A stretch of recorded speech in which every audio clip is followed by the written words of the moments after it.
Smart finance. Does this sound familiar? Gordon was a proprietor of a bar in Glasgow. He realizes that virtually all of his customers are unemployed alcoholics and as such can no longer afford to patronize his bar. To solve this problem, he comes up with a new marketing plan that allows his customers to drink now and pay later. Gordon keeps track of the drinks consumed on a ledger, thereby granting the customers loans. Word gets around about Gordon's drink now, pay later marketing strategy, and as a result, increasing numbers of customers flood into his bar. Soon he has the largest sales volume for any bar in Glasgow. By providing his customers freedom from immediate payment demands, Gordon gets no resistance when, at regular intervals, he substantially increases his prices for wine and beer, the most consumed beverages. Consequently, Gordon's gross sales volume increases massively. A young and dynamic president of the local bank recognizes that these customers' debts constitute valuable future assets and increases Gordon's borrowing limit. He sees no reason for any undue concern because he has the debts of the unemployed alcoholics as collateral.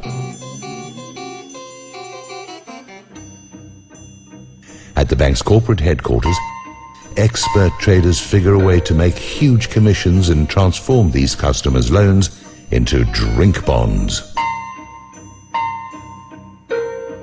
These securities are then bundled and traded on international securities markets. Naive investors don't really understand that the securities being sold to them as AAA secured bonds really are debts of unemployed alcoholics. Nevertheless, the bond prices continue to climb and the securities soon become the hottest selling items for some of the nation's leading brokerage houses. One day, even though the bond prices are still climbing, a risk manager at the original local bank decides that the time has come to demand payment on the debts incurred by the drinkers at Gordon's bar. He so informs Gordon.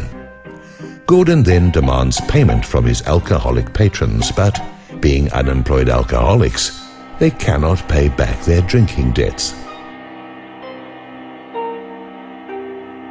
Since Gordon cannot fulfill his loan obligations, he is forced into bankruptcy. The bar closes and Gordon's 11 employees lose their jobs.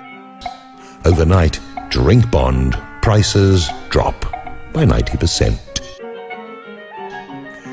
The collapsed bond asset value destroys the bank's liquidity and prevents it from issuing new loans, thus freezing credit and economic activity in the community. The suppliers of Gordon's bar had granted him generous payment extensions and had invested their firm's pension funds in the bond securities. They find they are now faced with having to write off this bad debt, and with losing over 90% of the presumed value of the bonds, they go down the toilet. His wine supplier also claims bankruptcy, closing the doors on a family business that had endured for 3 generations. His beer supplier is taken over by a competitor who immediately closes the local plant and lays off 150 workers.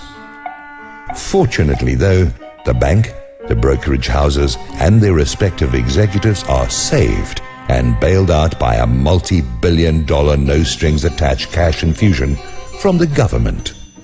The funds required for this bailout are obtained by new taxes levied on employed, middle-class, non-drinkers who have never even been in Gordon's bar. Now, do you understand? Any questions?